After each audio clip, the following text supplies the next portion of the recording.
Welcome to Conflicted Survive the Apocalypse, the board game. We're going to go over the components of the game. The game comes with 9 different decks. Each deck has a specific spot located on the board of where the deck goes. It comes also with 6 different sets of 5 dice, 4 dry erase markers, 6 miniatures, our explosion coin, our tracker coin, our first player token, as well as winner's dog tag, and the how to play rule book. Game setup. So take each deck and shuffle it and lay it out in its place on the board. Then take the tracker coin and place it on the first phase trade post on the phase tracker. Next, each player picks a leader. There's 2 ways to do this. You can have each player pick 3 leaders and choose from which one they will use, or if you want to use the 2.0 leaders, let everyone shuffle through and each pick their own 2.0 leaders and then remove the rest of the 2.0 leaders from the game.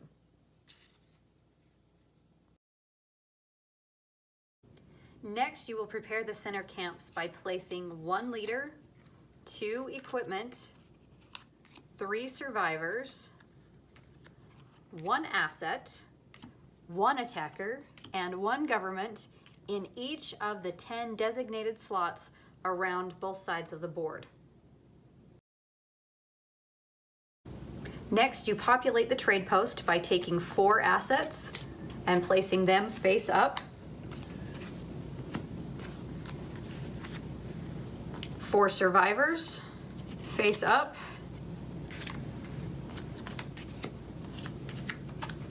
and 4 equipment face up.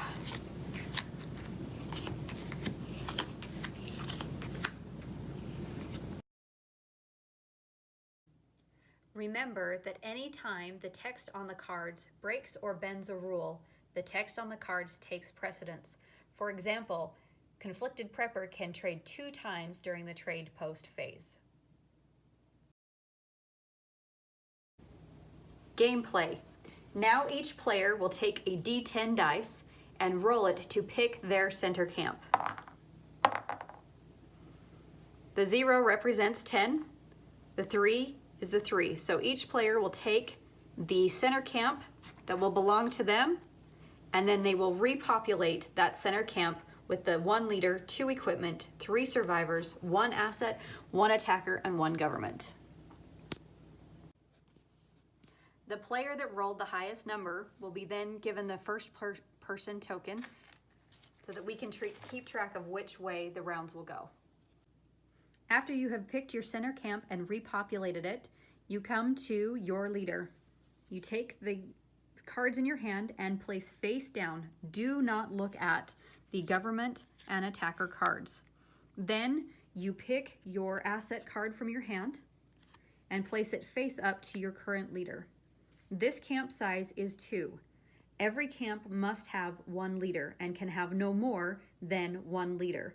This camp size 2 will give you 1 leader and 1 survivor. If you by chance get an asset modifier for your first camp, it will not sustain anyone, but will cause 5 life points lost to your leader.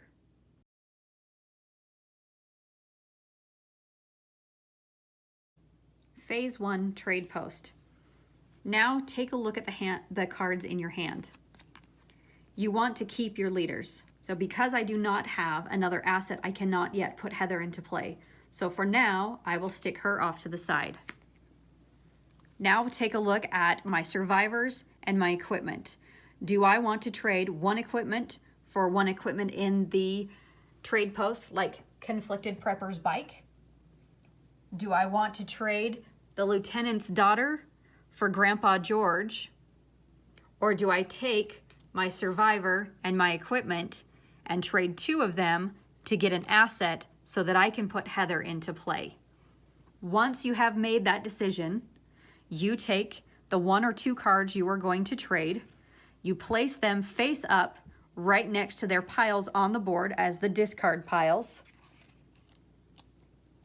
pick your new asset or other card, whatever your choice was, and then replace whatever was taken from the top card of the deck on the board. During the trade post phase, you may choose not to trade at the trade post because the cards in your hand may be better than what you find at the trade post. Or you may want to use those cards in your hand to barter with others throughout the game. Phase 2, camp setup. First player, make sure the tracker coin is moved over to camp setup. Now we come back to our camps. The first thing we want to do is see if we can add to this camp. So we take a look at the cards still left in hand. I have 2 survivors left and 1 equipment, 1 asset, and my other leader, Heather. So the first thing I want to do is decide, can I play another survivor? And if so, which one do I want to play? So I pick my survivor to go into this camp.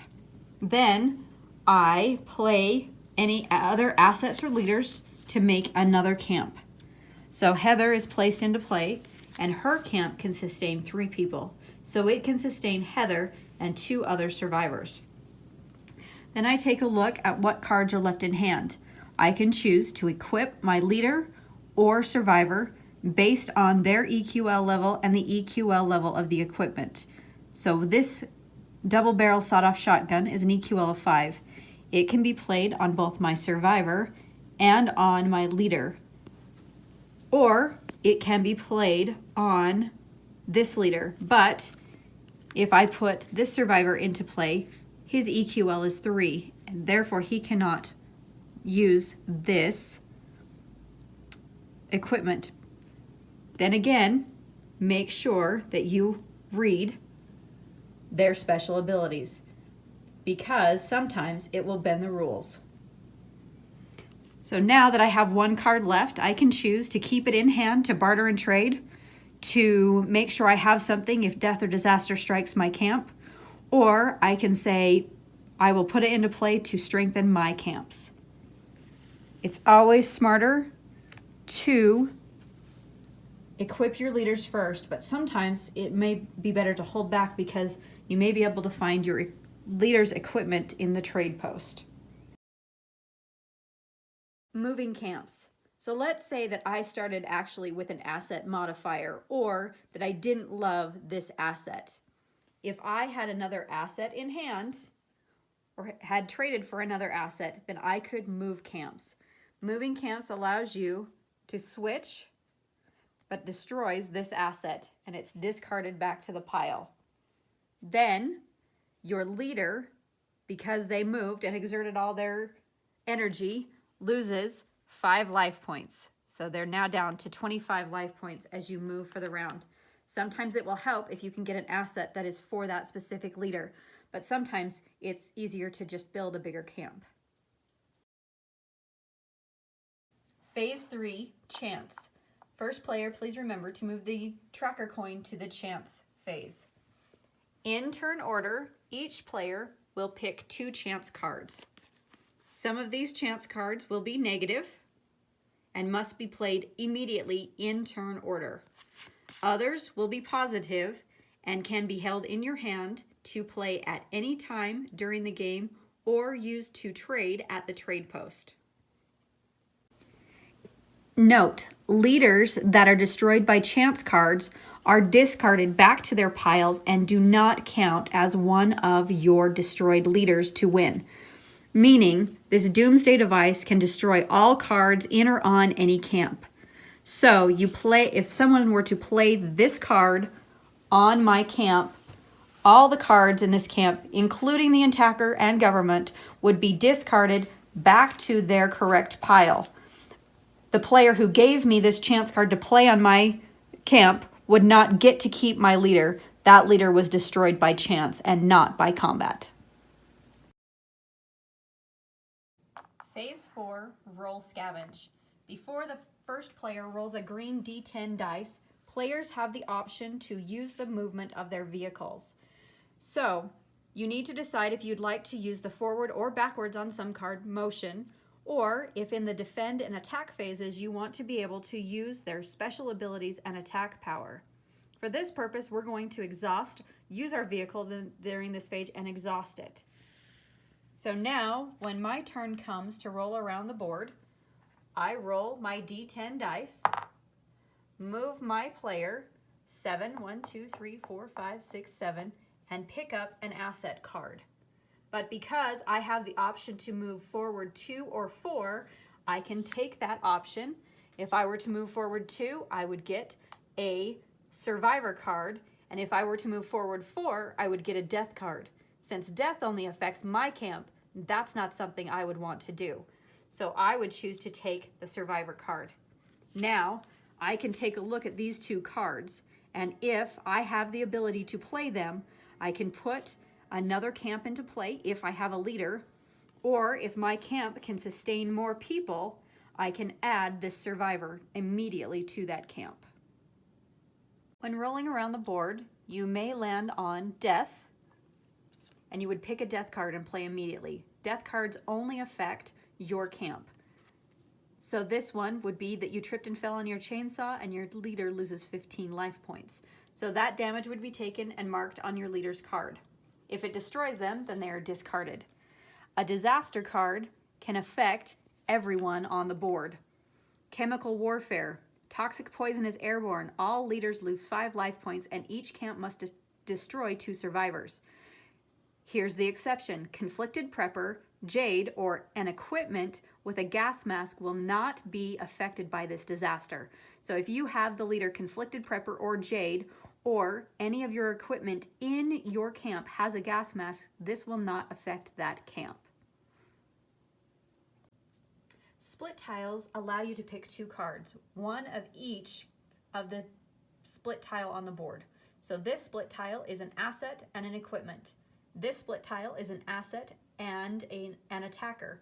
Other ones around the board are in variation of those tiles. If you were to land on the split tile that is an asset and attacker, you pick one of each card. If possible, and you have another leader, you can immediately put this asset into play. If you have the leader, or if it's an asset modifier, you can modify the asset already currently in play.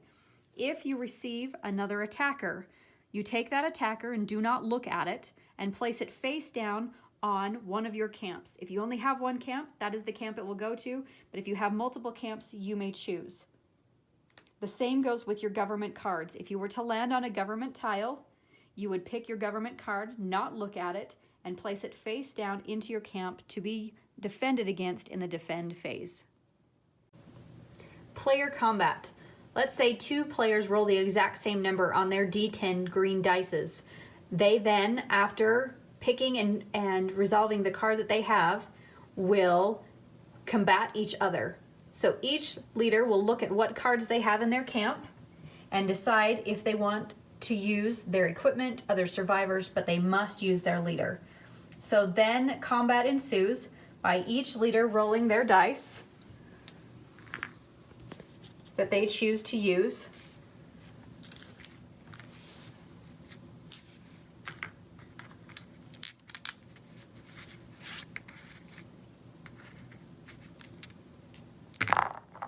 Now we quickly add up. So 12 and 4 is 16, and then you have 10.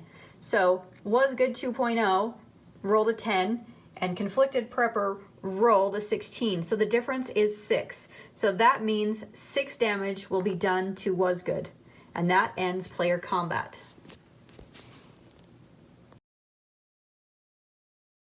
Any leader or survivor, government or attacker, that eventually reaches the life points of 0 is destroyed and discarded back to the discard pile. If a leader is destroyed by combat, that leader is given to the player that destroyed them as one of their leaders to win by destroying 3 leaders. The rest of their cards are then discarded back to their piles.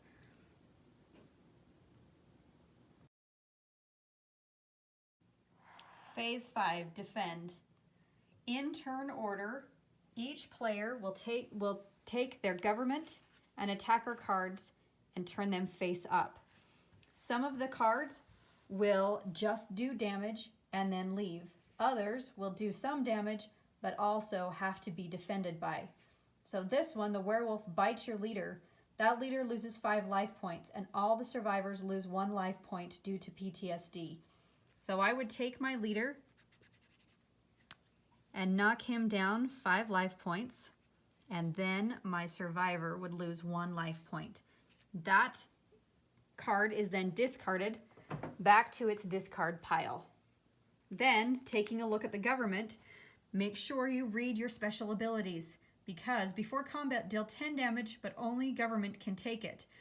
So, 10 damage is done immediately to the mayor before anything happens.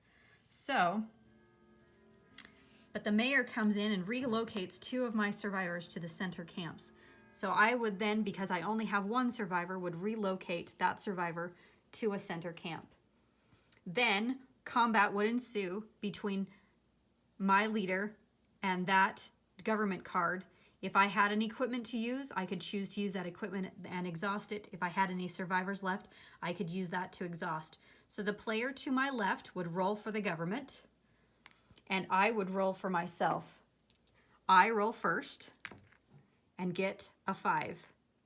The player to the left of me rolling would roll and get a 10. So 5 damage would be done to my leader, making them now 20 life points.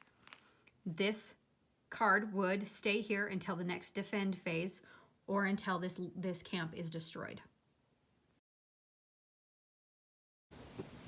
Phase 6, attack. There are 2 ways to attack in Conflicted Survive the Apocalypse. You may choose to attack another player's camp, or you may choose to attack one of the center piles. When attacking, if you have multiple camps, you must declare which camp will attack what and what it will attack. So to attack a center camp, let's say I choose Heather's camp to attack the same side that my mini is on. So I'm going to choose to attack Camp 3. I draw the government and attacker cards and place them face down. Now, it says the rogue agent can destroy a survivor and then be made part of my camp. So, instead, I choose to destroy a survivor and bring them into my camp. So now I look at the biker game, and if there are 2 attackers, then more damage is dealt. Because there's not, I'm going to choose to try and throw everything I have at them. So I choose my 12 for my leader, my 12 for my survivor, and because the rogue agent is now a survivor, he is part of it as well. I will ask the person to my left to roll a dice for the biker gang. Because I am attacking, I go first. 10, 11, 12, 13, the biker gang gets 9. So 13 minus 9 is 4. So 4 damage is done to the biker gang. So because I did not win this camp, I would mark the life points on that camp and put it back face up into the center piles. Now if I had beaten the biker gang and destroyed him down to the life points of 0, then I would discard the biker gang back to the attacker pile, and these cards would be taken into my hand as something that I can use during the next round. They will be placed off to the side and chosen later. Now, because I have 2 camps, I can still choose to attack with Conflicted Prepper. If I take Conflicted Prepper and choose to attack another player, which is the second round, I can choose to attack Was Good. And I can use whatever I have for Conflicted Prepper and roll my dice,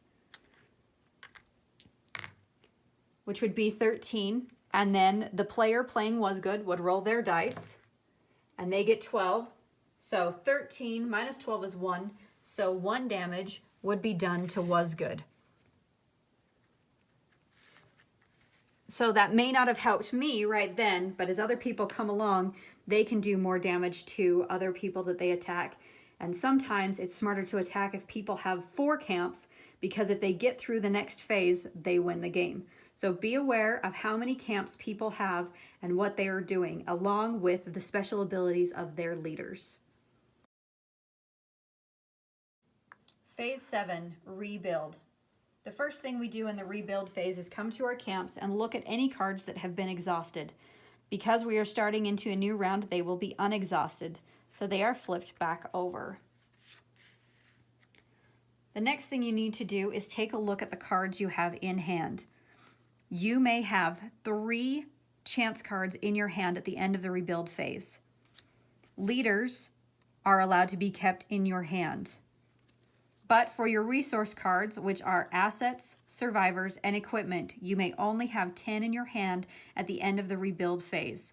So you may trade 6 of them to get a leader, any 6 you want, or you may just have to discard back to their piles to get you back down to 10 cards, or you may have to barter and trade with your fellow players to see if you can get something that you can use and not have to discard so many cards. If you have an asset modifier that cannot sustain your leader at the end of or during the rebuild phase, then like at the beginning, that leader is damaged 5 life points going into the next phase.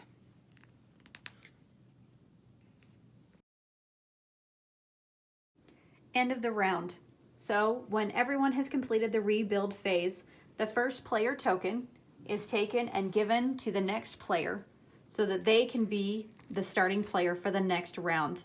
The tracker coin is moved up to trade post, and play continues through all the phases to the next round, moving the first player token to the next player at the beginning of each new round. To win the game, one player must have 4 camps. A camp must consist of a leader and an asset. Not an asset modifier, but an asset. That is a camp. If you have 4 of those, then you win the game. If at any time during the game you have destroyed 3 leaders and have them off to the side, you win the game. It doesn't matter if you're in the middle of any of the phases. The minute you have destroyed 3 leaders, the game is over and you have won the game. So that concludes one round of Conflicted Survive the Apocalypse. If you have any other questions, please check the back of the rule book in the survival guide to answer those questions. But we appreciate your support in making Conflicted Survive the Apocalypse, the board game, a reality, and look forward to hearing from you.